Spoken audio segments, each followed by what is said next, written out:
Price Lord. ஆண்டவராகிய இயேசு கிறிஸ்துவின் நாமத்தில் உங்கள் அனைவரையும் இன்று சந்திப்பதில் மகிழ்ச்சி அடைகிறேன்.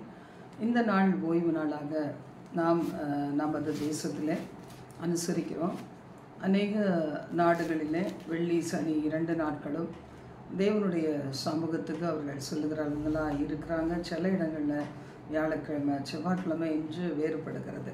ஆனால் நம்முடைய தேசத்தில் இன்று ஓய்வு நாள் என்று சொல்லி நாம் சபைகளுக்கு சொல்லுகிற நாட்கள். இந்த நாள் அதிகாலை பொழுதில் உங்களோடு கூட இந்த வார்த்தைகளை பகிர்ந்து கொள்வதிலே மிகுந்த சந்தோஷம் அடைகிறேன். நம்ம எல்லாரும் அதிகாலையில் எழுந்து ஜெபம் பண்ணிட்டு ஒருவேளை இந்த சேனல் மூலமாக எங்களோடு கர்த்தருடைய வார்த்தைகளிலே நீங்கள் கலந்து கொள்வீர்களானா ஆண்டவராகிய கர்த்தர் நிச்சயமாய் உங்களை ஆசீர்வதிப்பார், உங்களோடு பேசுவார். இந்த நாள் முழுவதும் தேவனுக்காக செலவிடும் பாக்கியத்தை உங்களுக்கு கற்றுக் கொடுப்பாராக. ஒரு பாடலை நாம் பாடுவோம்.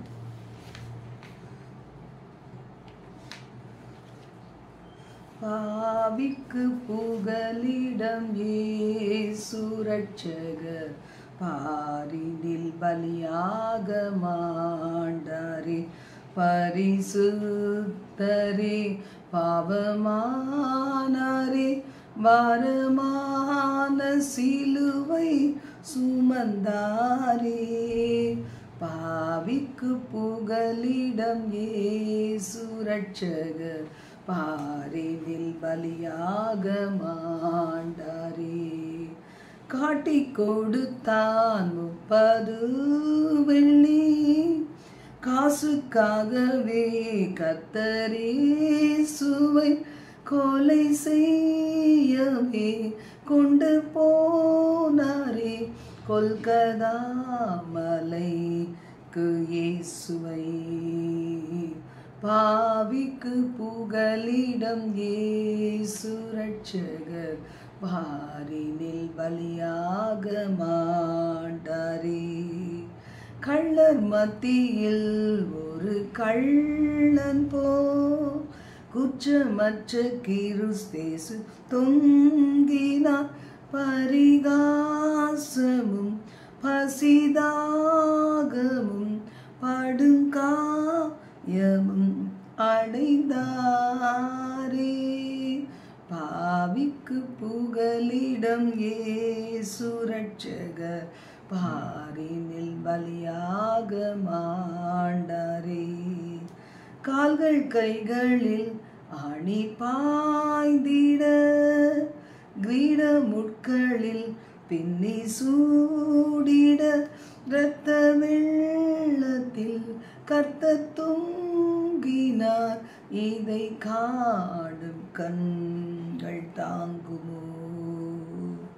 பாவிக்கு புகலிடம் இயேசு ரட்சகர், பாரினில் பலியாக மாண்டாரே.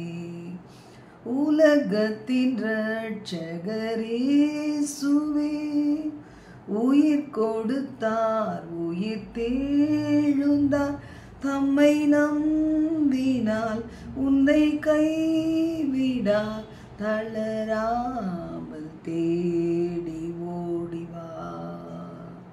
பாவிக்கு புகலிடம் இயேசு ரட்சகர், பாரினில் பலியாக மாண்டாரே. பரிசுத்தரே பாவமானாரே, பாவமான சிலுவை சுமந்தவரே. பாவிக்கு புகலிடம் இயேசு ரட்சகர், பாரினில் பலியாக மாண்டாரே. கர்த்தாவே, நன்றியோடு ஸ்தோத்திரிக்கிறோம். என்றென்றும் தகப்பனே, உங்களுடைய சிலுவை காட்சியை நாங்கள் நினைத்து பார்க்கும்போது எங்களுடைய உள்ளங்கள் எல்லாம் தூய்மை அடைகிறது. ஆண்டவரே, எங்களுக்காக இந்த பாடுபட்டு ரத்தம் சிந்தினவரே உமக்கு ஸ்தோத்திரம். ஆண்டவரே உமக்கு நன்றி தகப்பனே. எங்களுக்காக மரித்து உயிர்த்தெழுந்து இன்றைக்கும் ஆவியான தேவனாய் எங்கள் உள்ளங்களில் வாசமாய் இருக்கிறவரே, பிதாவோடு ஒன்றாய் இருக்கிறவரே, பிதாவின் தற்சொரூபமாக இந்த உலகத்திற்கு வந்து உம்மை வெளிப்படுத்தினவரே, ஆண்டவரே உமக்கு நன்றி செலுத்துகிறோம். கர்த்தாவே உமக்கு நன்றி செலுத்துகிறோம். இந்த நாளில் கூட ஆண்டவரே, நாங்கள் ஆராதிக்கிற, நாங்கள் நம்பி இருக்கிற, நாங்கள் அறிக்கை செய்கிற, உலகத்தால் கண்டுபிடிக்க இருக்கிற, நம்மை தடவியாகிலும் கண்டுபிடிப்பதற்கு ஏற்ற விதத்தில் உம்மை நீர் மறைத்து கொண்டிருக்கிற தேவனாய் இருக்கிறதே, உம்மை கட்டடையும் பாக்கியத்தை ஒவ்வொருவருக்கும் கொடுப்பீராக. எங்களோடு பேசும், சத்தியத்தை வெளிப்படுத்தும். உங்களை ஆண்டவரே நாங்கள் அறிய வேண்டிய விதத்தில் அறிந்து கொண்டு ஆண்டவரே, இந்த உலகத்தினுடைய அசுத்தங்களுக்கு விலக்கி எங்களை காத்துக்கொள்ள கிருபை தருவீராக. சத்தியத்தினால் எங்களை விடுதலையாக்கும். இயேசுவின் நாமத்தில் ஜெபிக்கிறோம் பிதாவே. ஆமென், ஆமென். இந்த நாள் நாம் பார்க்க போகிற செய்தியின் தலைப்பு, நாம் ஆராதிக்கிற இயேசு கிறிஸ்துவே கர்த்தர். இயேசு கிறிஸ்து கர்த்தர் தானா? யார் இந்த அதிகாரத்தை அவருக்கு கொடுத்தது என்பதை குறித்து இன்னைக்கு நிறையா பேர் நிறைய காரியங்களை யோசிக்கிறாங்க. ஆனால் வசனத்தின்படி நாம் பார்க்கும்போது பிலிப்பியர் 2ஆம் அதிகாரம் முதல் 11 வசனங்கள் இதில் நாம் வாசிக்கும்போது, கிறிஸ்துவுக்குள் யாதொரு ஆறுதலும் அன்பினாலே யாதொரு தேறுதலும் ஆவியின் யாதொரு ஐக்கியமும் யாதொரு உருக்கமான பட்சமும் உருக்கமான இரக்கமுங்களும் உண்டானால் நீங்கள் ஏக சிந்தையும் ஏக அன்புள்ளவர்களுமாய் இருந்து இசைந்த ஆத்துமாக்களாய் ஒன்றையே சிந்தித்து என் சந்தோஷத்தை நிறைவாக்குங்கள். ஒன்றையும் வாதினாலாவது வீண் பெருமையினாலாவது செய்யாமல் மனத்தாழ்மையினாலே ஒருவரை ஒருவர் தங்களிலும் மேன்மை உள்ளவர்களாக எண்ணக்கடவீர்கள். அவனவன் தனக்கானவைகளை அல்ல பிறருக்கானவைகளையும் நோக்குவானாக. கிறிஸ்து இயேசுவில் இருந்த சிந்தையே உங்களிலும் இருக்க கடவுது. இந்த நாளில் தனித்தனியாக நாம் தேவனுடைய வார்த்தையை கேட்டு கீழ்ப்படிய வேண்டும். ஒரு நாள் ஆண்டவராகிய கர்த்தர் நம்மை நியாயம் தீர்க்கிற ஒரு நாள். முழு அதிகாரத்தையும் பிதாவாகிய தேவன் இயேசு கிறிஸ்துவுக்கு கொடுத்திருக்கிறார். பிதாவும் குமாரனும் ஒன்றாய் இருக்கிறார்கள் என்று அடிக்கடி வேத பகுதியில் சொல்லிக்கொண்டே இருந்தார். பிதாவாகிய தேவனால் ஒருவேளை இந்த உலகத்திற்கு ஆண்டவராகிய இயேசு கிறிஸ்து அனுப்பப்பட்டு ஒரு பலியாடாக அவர் அனுப்பப்பட்டார்.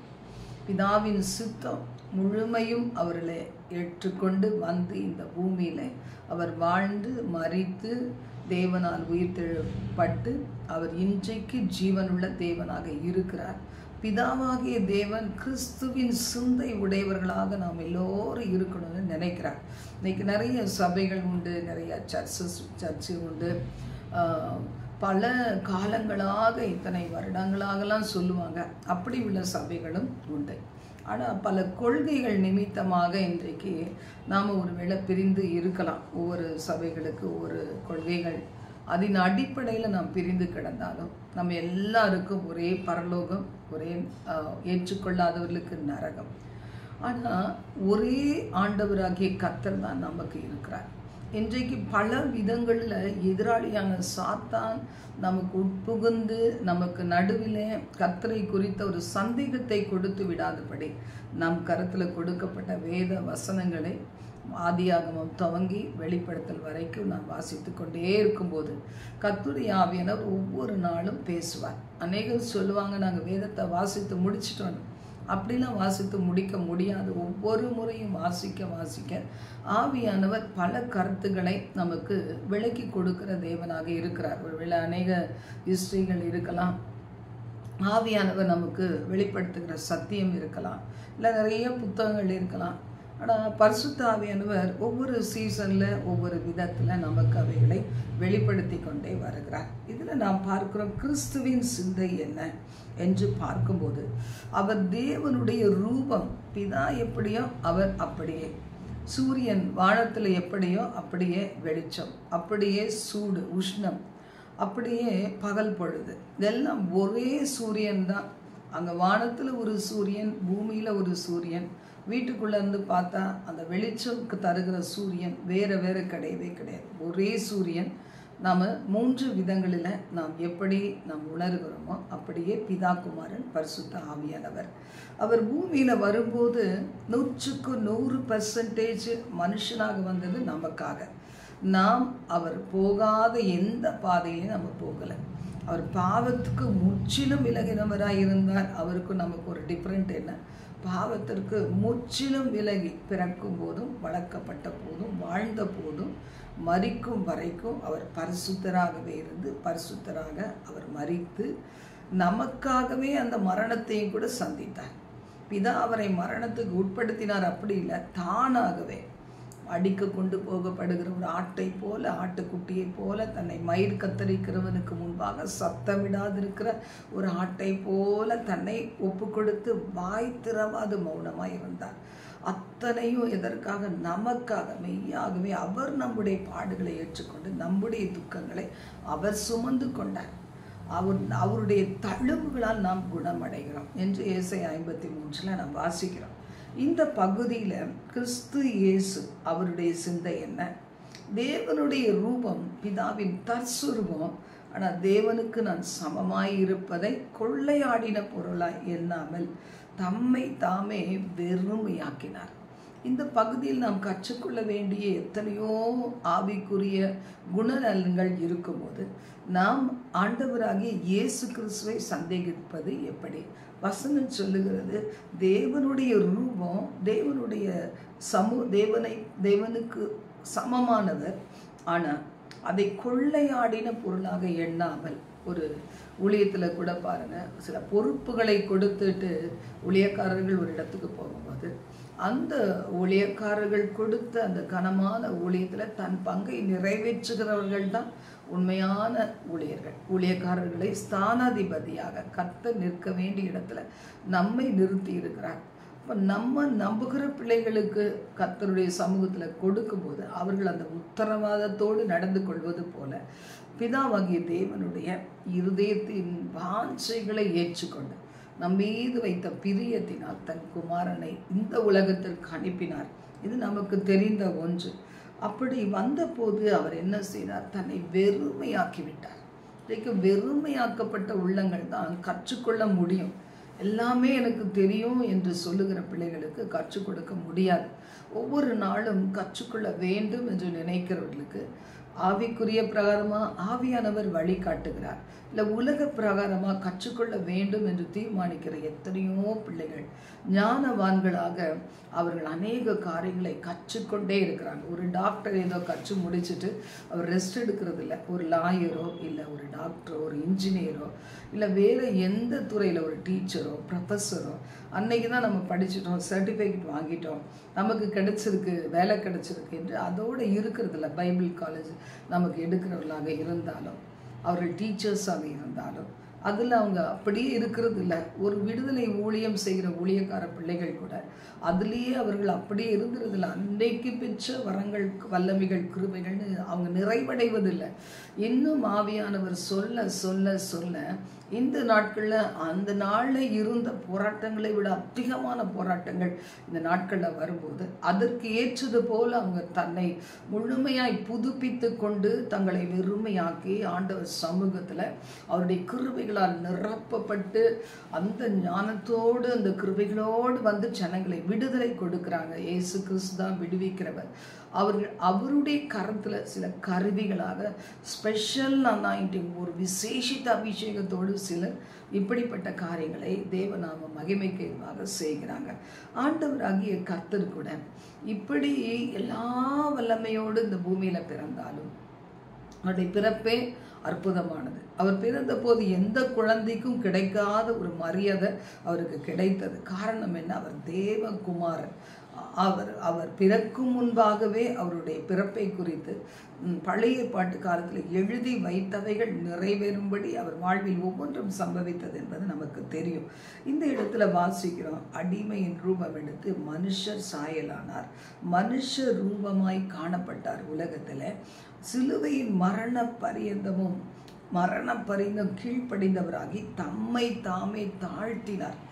ஆதலால் தேவன், பிதாவாகிய தேவன் எல்லாவற்றிற்கும் மேலாக அவரை உயர்த்தி இயேசுவின் நாமத்திலே வானோர் பூதலத்தோர் பூமியின் கீழானவருடைய முழங்கால் யாவும் முடங்கும்படிக்கு பிதாவாகிய தேவனுக்கு மகிமையாக இயேசு கிறிஸ்து நிற்கிறார்.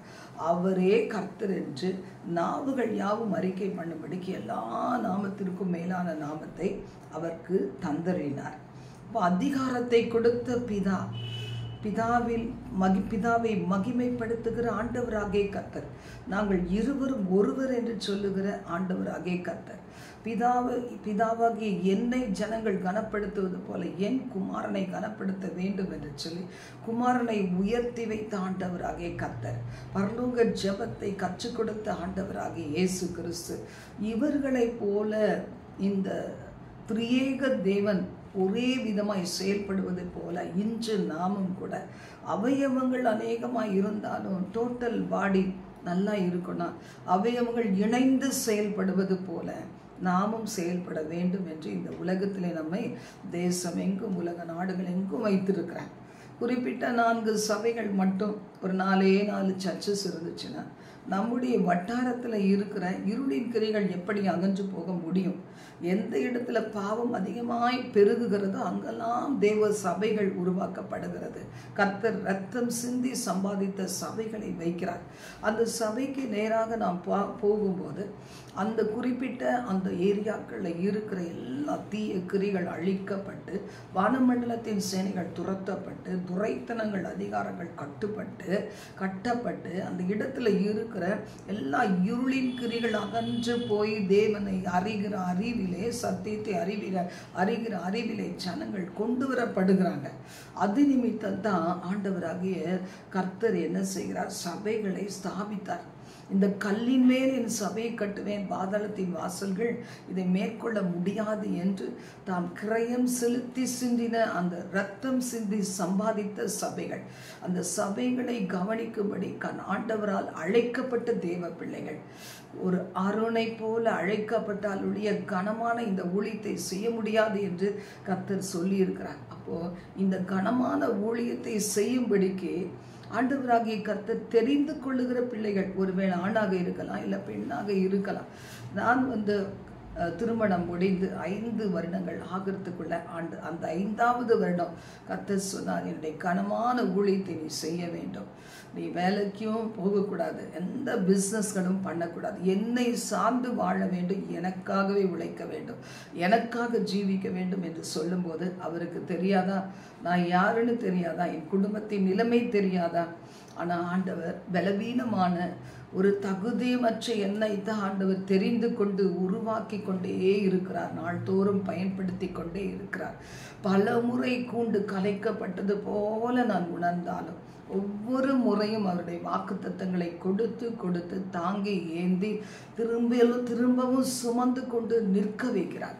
இன்றைக்கு உங்களுடைய வாழ்க்கையில கர்த்தர் சொல்லுகிறார், இயேசு கிறிஸ்து தான் கர்த்தர்.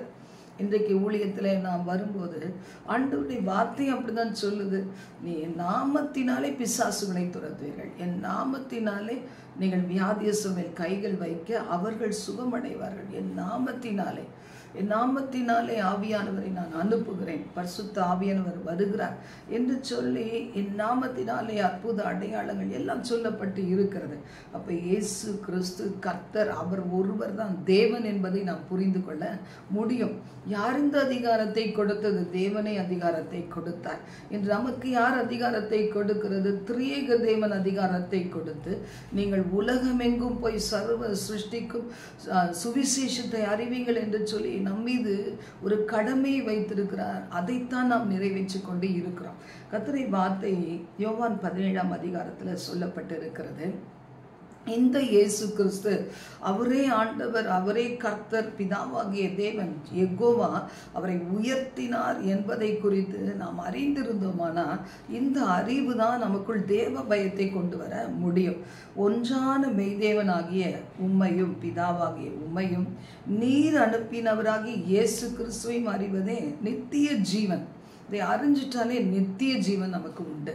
இப்போ நித்திய ஜீவனை இழந்து போகிறாங்க. இயேசு கர்த்தர் அல்ல, இயேசு ஆண்டவர் அல்ல, இயேசு ஒரு தூதன் என்று சொல்லுகிறவங்க.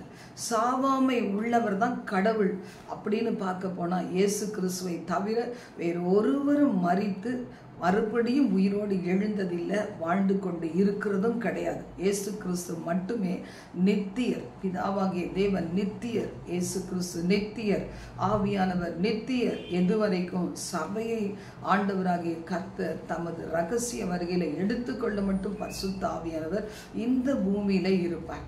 அதற்கு பிறகு பரிசுத்த ஆவியானவர் எடுத்துக்கொள்ளப்பட்டு, பரிசுத்த சபைகள் எடுத்துக்கொள்ளப்பட்டு, பரிசுத்தமான பிள்ளைகள் எடுத்துக்கொள்ளப்பட்டு இந்த உலகத்திலே பயங்கரமான கொடுமையான காலங்கள் வரும் என்பதை நாம் அறிந்திருக்கிறோம். அந்த கிறிஸ்துவின் ஆட்சிக்கு இந்த உலகம் தங்களை அர்ப்பணித்து தான் ஆக வேண்டும்.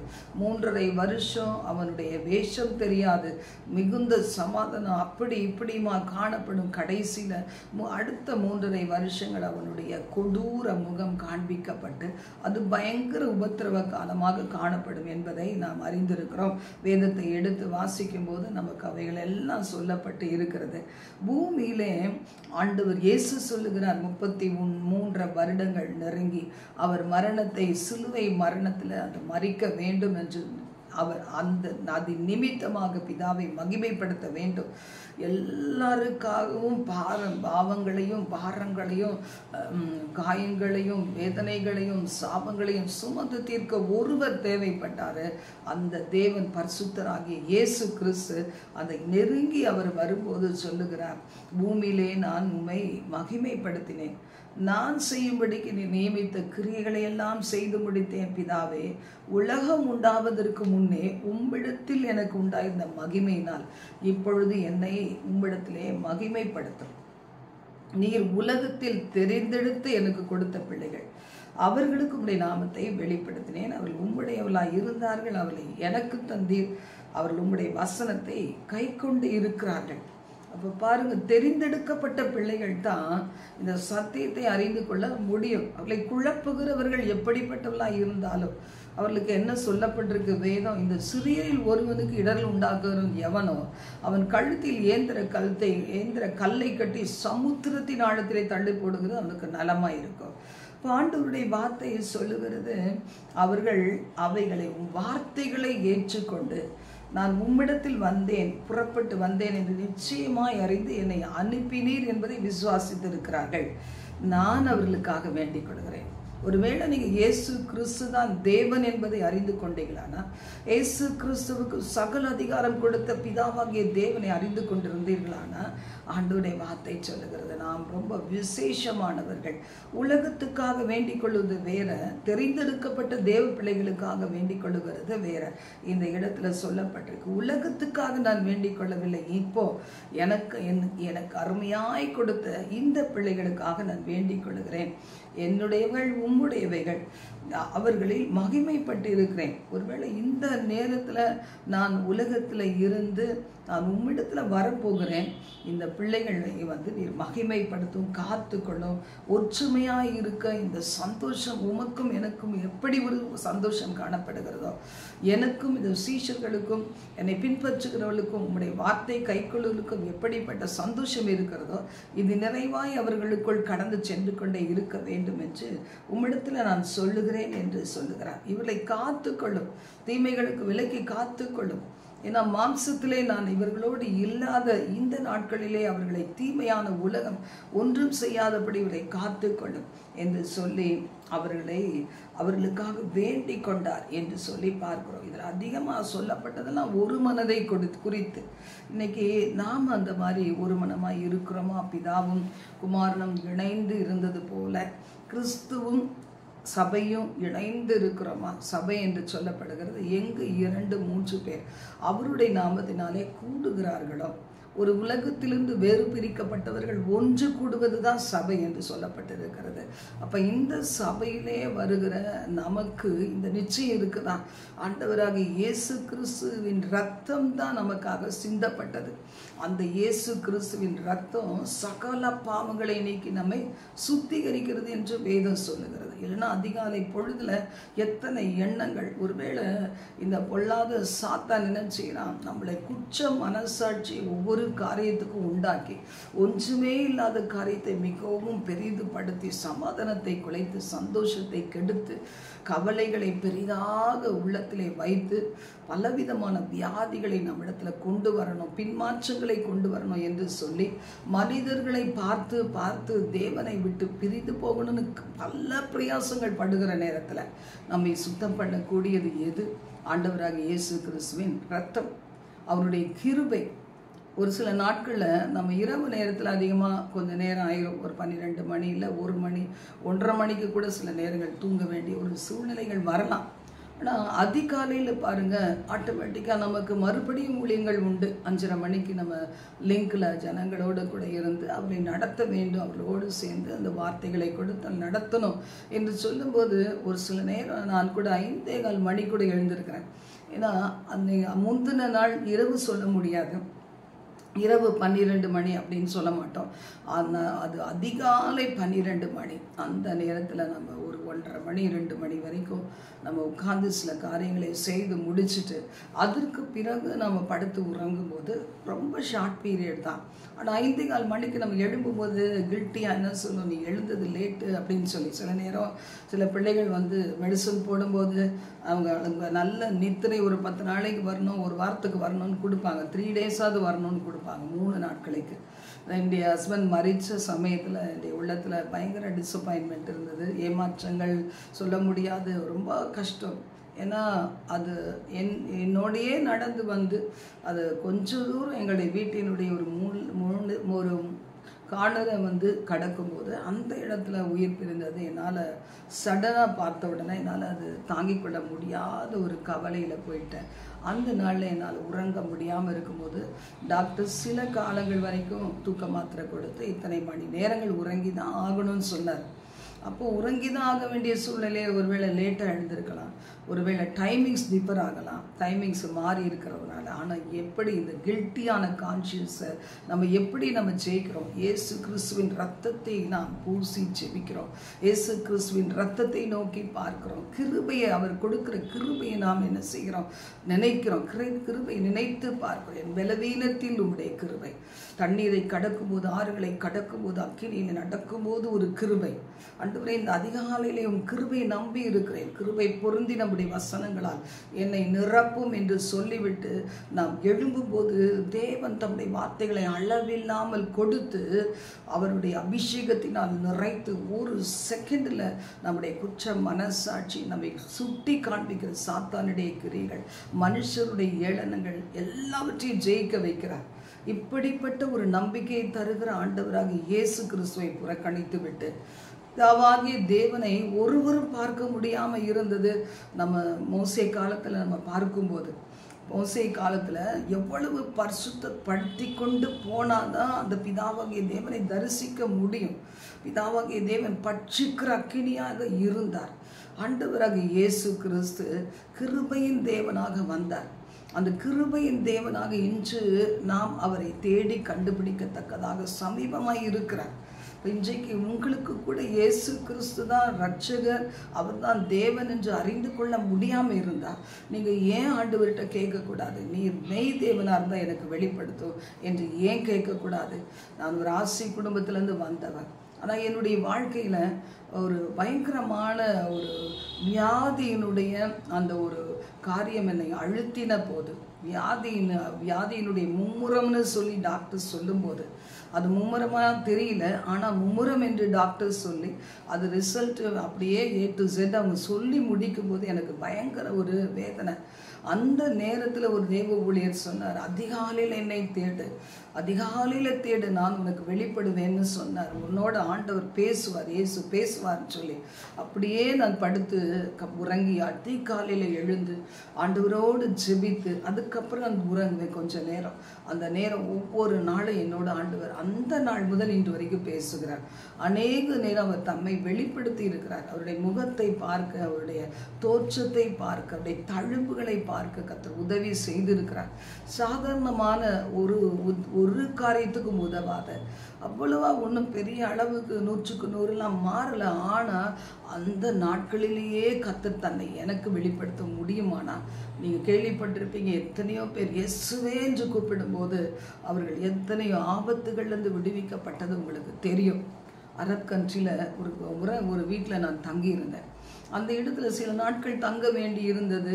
ஆண்டவரை நோக்கி நான் ஆராதித்து துதித்து மகிமைப்படுத்தி ஒவ்வொரு நாளும் அந்த ஜெபத்தின் ஆழங்களில் போக வேண்டியிருந்தது. அதுதான் நான் முதல் முறை அரப் கண்ட்ரியில் போனது.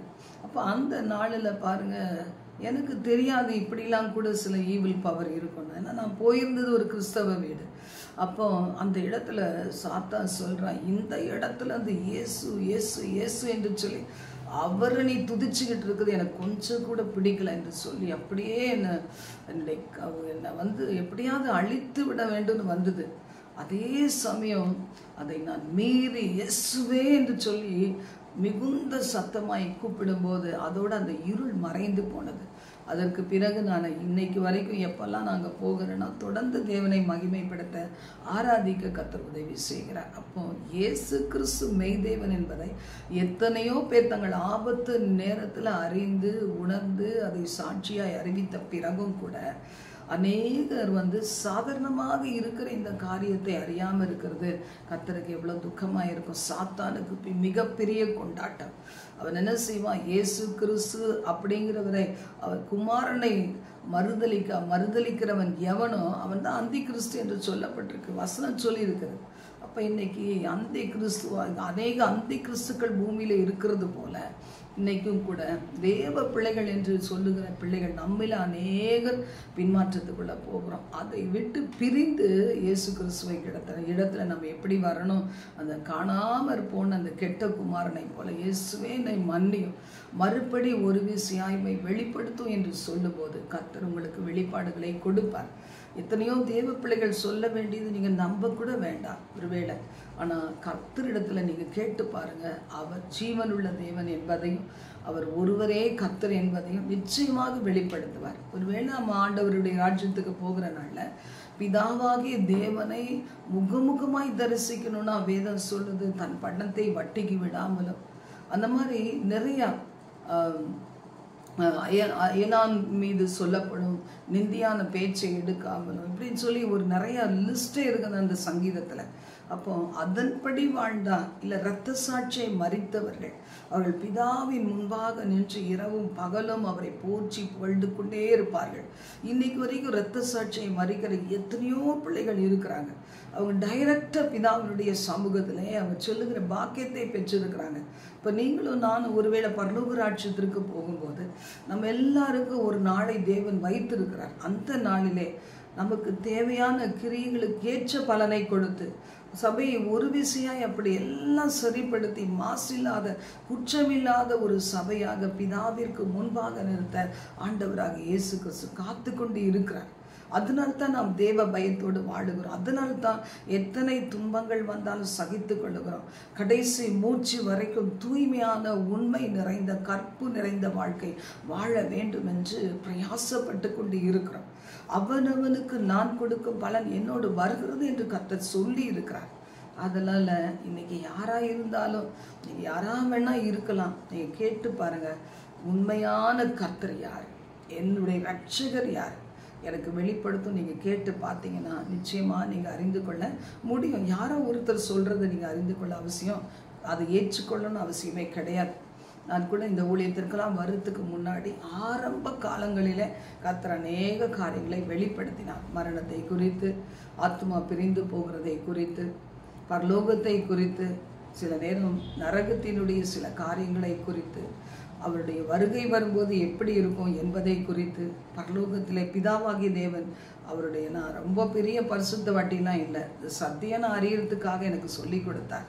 எனக்கு ஒரு மைண்டு கிளியர் ஆனதான் நான் பிறருக்கு சொல்ல முடியும், அந்த சத்தியத்தில் நிலைத்திருக்க முடியும் என்பதற்காக ஆண்டவர் காண்பித்தார். அப்போ பிதாவாகிய தேவன் மகிமை பொருந்தினவராயே பார்க்க முடிந்ததை தவிர இயேசு கிறிஸ்துவை மட்டும்தான் என்னால் காண முடிந்தது. பிதாவை மகிமை பொருந்தினவராய் அப்படியே ஒரு அக்கினி கலந்த ஒரு லைட் இருந்தால் எப்படி இருக்குமோ அப்படி பார்க்க முடிந்தது. அவருடைய முகரூபத்தைலாம் பார்க்க முடியல. அப்படிப்பட்ட விதத்தில் அவர் பரலோகத்திலே மகிமை பொருந்தினவராய் ஜொலித்து கொண்டிருக்கும் போது இருதயத்தில் சுத்தம் உள்ளவர்களாய் நாம் தேவனை தரிசிக்க நாம் நாடுவோம். யாரும் சொல்றதுனால ஏற்றுக்கொள்ள அவசியமே கிடையாது. ஜெபிங்க, ஆண்டவரோடு கூட பேசுங்க, வேத வசனங்களை எடுத்து வைத்து எனக்கு கற்றுத்தாருன்னு சொன்னீங்கன்னா நிச்சயமாக என்னோடு பேசின ஆண்டவர் உங்களோடையும் பேசுவார். ஜெபிக்கலாமா? எங்கள் பரலோக தேவனை, இந்த சத்தம் கேட்ட தமது பிள்ளைகளை ஆசீர்வதிங்க. இந்த நாட்களில் அநேகர் தகப்பனே ஆண்டவரே, ஏதோ சிலர் மேலே வைத்த கோபங்கள், அவர்கள் செய்த துரோக செயல்களை பார்த்து என்ன இவர்களும் கிறிஸ்தவங்க தானே, இவர்களும் ஊழியக்காரங்க தானே என்று சொல்லி அநேகர் உம்மை விட்டு பிரிந்து போயிருக்காங்கப்பா. தேவனை அறிந்த பிள்ளைகள் சபைகளுக்கு செல்லாமல் வீடுகளில் உட்கார்ந்து ஆண்டவரே உமக்கு பிரியமில்லாத காரியங்களை செய்து கொண்டு அவர்களையும் அறியாதபடி அநேக அடிமைத்தனத்துக்குள்ளாக விற்று போடப்பட்ட நிலைமையில காணப்படுகிறாங்கப்பா. பிசாசினால் பீடிக்கப்பட்ட பிள்ளைகளாய், பாதிக்கப்பட்ட பிள்ளைகளால் அவனுடைய ஆளுகைக்கு உட்பட்டு நடக்கிறாங்க இயேசுப்பா. இந்த நாளில் எப்படியாக அவர்களை விடுதலையாக்குங்க ஆண்டவரே. மனம் இறங்கும் ஆண்டவரே. இரத்தத்தினால் அவர்களை கழுவி சுத்தம் பண்ணி என் ஆண்டவரே, பிதாவுக்கும் எங்களுக்கும் நடுவில் இருந்த தடையை நீக்குவதற்காக உங்களையே கொடுத்த ஆண்டவராகிய இயேசுவே, எங்களை அறிந்து கொள்ள செய்யுங்க. இன்றும் பிதாவோடு இருந்து அருகாமையில் அமர்ந்து எங்களுக்காக பரிந்து பேசி கொண்டிருக்கிற உங்களை அறிந்து கொள்ள செய்யுங்க. உங்கள் கிருபையினால் மறுபடியும் ஒரு விசையா இவர்களை புதுப்பீங்க ஆண்டவரே. நீதிமான் 7 தரம் விழுந்தாலும் மறுபடி எழுந்திருப்பான் என்று வேதம் சொல்லுகிறது. எழுந்து நிமிர்ந்து நிற்க பண்ணும் பொல்லாத சாத்தானை, அவனது தந்திரங்களை கட்டி வேரோடு பிடுங்கி எறிகிறோம். ஒவ்வொரு பிள்ளைகளுடைய சிந்தையிலிருந்தும் இருதயத்தில் இருந்தும் என் ஆண்டவருடைய ஆளுகைக்குள்ளாக கொண்டு வருகிறோம். இந்த இரத்தத்தை அவர்கள் மீது தெளிக்கிறோம், பூசுகிறோம். கர்த்தாவே, உம்மை நீர் வெளிப்படுத்துவீராக. ஒவ்வொரு பிள்ளைகளும் ஒரு புதிய ஒரு உற்சாகம் உள்ள இருதயத்தோடு ஆண்டவரே உம்முடைய ஆலயங்களுக்கு கடந்து சில ஜெபங்களுக்கு வீடுகளுக்கு கடந்து சில சபைகளுக்கு கடந்து சில பெரிய சபையோ சின்ன சபையோ ஒரே ஜமானுக்கு ஊழியம் செய்கிறோம் என்ற நினைப்போடு கூட ஆண்டவரே ஆண்டவர் ஊழியம் செய்கிற பிள்ளைகள் இருக்கும், கடந்து செல்லுகிற பிள்ளைகள் ஆண்டவரே அந்த இயேசு கிறிஸ்துவாகி உம்மை தேடி கடந்து சில வார்த்தையை தேடி ஆவியானவர் வெளிப்பாடுகளை தேடி ஆண்டவரே உம்மை ஆராதித்து துதித்து மகிழ்கின்ற அந்த மகிழ்ச்சியை தேடி ஓடி செல்ல கர்த்தர் அனுக்கிரகம் பாராட்டும். ஒவ்வொரு கட்டுகளையும் உடைப்பீராக. கர்த்தர் உம்மை வெளிப்படுத்துங்க, ஆசீர்வதிங்க, பெரிய காரியத்தை செய்யுங்க. இந்த இயேசு கிறிஸ்துவை அறியாத ஜனங்களிடத்திலே இந்த சத்தியத்தை நாங்கள் கண்டவைகள், நாங்கள் கேட்டவைகள், நாங்கள் ருசித்தவைகள் என்று தனிப்பட்ட விதத்தில் வெளிப்பாடுகளை கொடுத்து அதை சுமந்து கொண்டு செல்லும் கருவிகளாய் எங்கள் ஒவ்வொருவரையும் பயன்படுத்தும், எங்கள் குடும்பங்களை பயன்படுத்தும், ஆசீர்வதியும்.